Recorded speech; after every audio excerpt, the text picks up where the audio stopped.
These are the oldest women awaiting execution in the United States.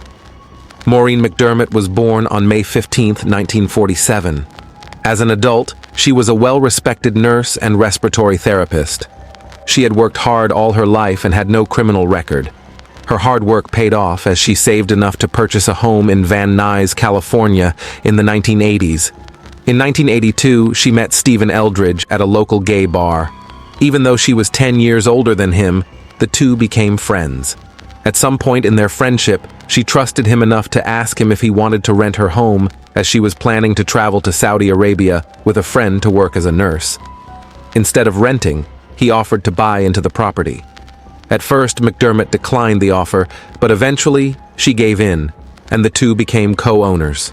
In December 1984, at Eldridge's suggestion, they both purchased $100,000 life insurance policies with each other as beneficiaries.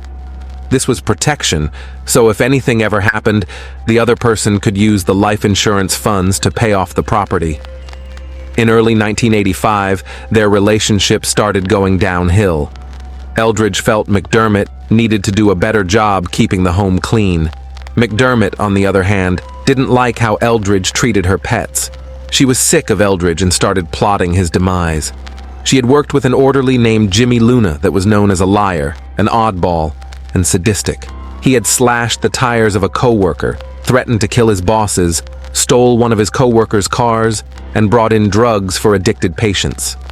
Most people at the job tried to avoid him, but McDermott maintained an excellent relationship with him and would even give him money.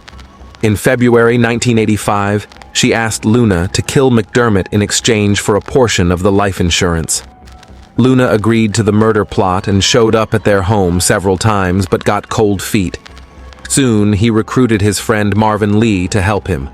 On March 21, 1985, Luna and Marvin went to McDermott and Eldridge's home. Once inside, they beat and cut Eldridge while calling him gay slurs. They couldn't complete the job because he escaped the home. The two home invaders escaped the house with $35. On April 29, 1985, at around 8:15 p.m., Luna and Marvin returned to the home with Marvin's brother, Dondell. They got in through a window that McDermott had left open. They cut 37-year-old McDermott on her breast and thigh at her direction. They waited until 10:40 p.m. when 27-year-old Eldridge came home. They ambushed him and stabbed him 44 times, killing him. Once he was dead, Luna cut off his penis, which he took home and flushed down the toilet. McDermott called 911, pretending she was attacked during a burglary. She was taken to the hospital. Seeing that Eldridge was still wearing a watch and necklace, authorities ruled out the burglary angle. The investigation led to the arrest of Luna in July 1985.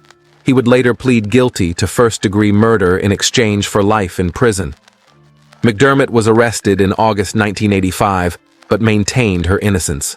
The Lee brothers were both given immunity in exchange for testifying against McDermott. At her trial in 1990, McDermott did not take the stand. On March 2, 1990, she was found guilty of attempted murder and first-degree murder with the special circumstance of lying in wait and murder for financial gain. At her sentencing on April 28, 1990, she called the judge a power-hungry woman. She also said, "I did not kill Stephen Eldridge, and I had nothing to do with the murder." After her words, the judge sentenced her to death. It has been 39 years since the crime. The now 74-year-old will likely never be executed. Blanche Taylor Moore was born Blanche Taylor Kaiser on February 17, 1933, in Concord, North Carolina. Her father, Parker Davis Kaiser, was an ordained minister, but that didn't stop him from excessively drinking, gambling, and cheating on his wife. Moore married James Napoleon Taylor in 1952 when she was 19. The couple had 2 children. In 1962, she started an affair with Raymond Reed, one of her co-workers at the grocery store where she worked.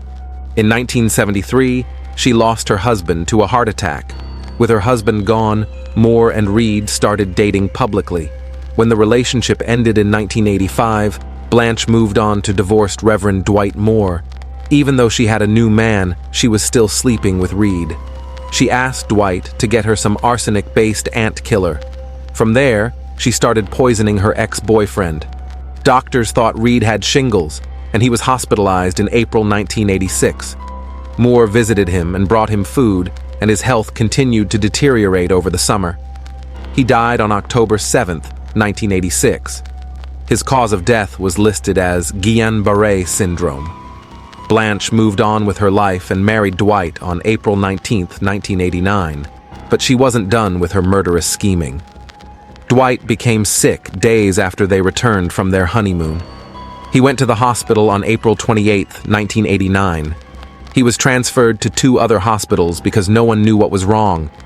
He was close to death, but he said something that saved him. He claimed he had been working with herbicides for the past week. The doctors ordered a toxicology test to see if he had herbicide poisoning.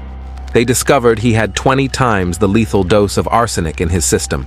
Doctors called the police, and when they interviewed Dwight, he told them his new wife had lost an ex-boyfriend to Guillain-Barré syndrome 3 years earlier. Police also learned that Moore tried to become the beneficiary of Dwight's pension. Detectives were suspicious that she was involved in the deaths of many of her loved ones. They decided to exhume her father, whose 1966 death was ruled to be caused by a heart attack. They also exhumed her first husband, Taylor, and her ex-boyfriend, Reed. They found fatal levels of arsenic in Taylor and Reed. When they interviewed Blanche about the arsenic in the men's systems, she claimed both men were depressed and likely took their own lives with the poison. Investigators didn't buy it, and on July 18, 1989, they arrested the 56-year-old for 2 counts of first-degree murder and assault with a deadly weapon for poisoning Dwight. Her trial for the murder of Reed started on October 21, 1990. Her defense claimed she never brought Reed food while he was hospitalized, but several witnesses said otherwise. A jury convicted her of murder on November 14, 1990, and recommended the death penalty. 2 months later, the judge sentenced her to death. After convicting her in Reed's murder, prosecutors decided not to try her for the death of her first husband or the poisoning of Dwight. Moore has been on North Carolina's death row for 34 years. She is 91 years old and the oldest woman on death row in the United States. Donna Marie Roberts was born on May 22, 1944. She had a failed marriage in the 1960s and another in the 1970s before she met Robert Fingerhut in 1980. They married in 1983, making him her 3rd husband. They would become a successful couple during their time together. They managed an Avis car rental location at a regional airport in Ohio. After that, they managed 2 Greyhound bus stations in Ohio. The couple divorced in 1985, but continued to live together as the years passed. Around 2001, 57-year-old Roberts started sleeping with 29-year-old Nathaniel Jackson. Jackson went to jail for a few months, and while he was locked up, he and Roberts began to talk about killing her ex-husband in letters and phone calls. They wanted to get their hands on Fingerhut's insurance. Jackson was released from jail at the beginning of December 2001.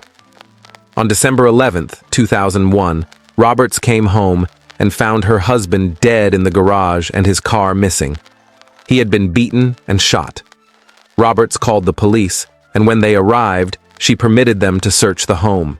Investigators found 143 letters in her room that Jackson sent to her while he was in jail. They also found 145 letters that Roberts wrote to Jackson in the trunk of Roberts' car. Police found Fingerhut's stolen car a day later, and DNA inside it matched Jackson. 2 days after the murder, both Jackson and Roberts were in custody on aggravated murder charges with death penalty specifications. Jackson went to trial first and was convicted and sentenced to death.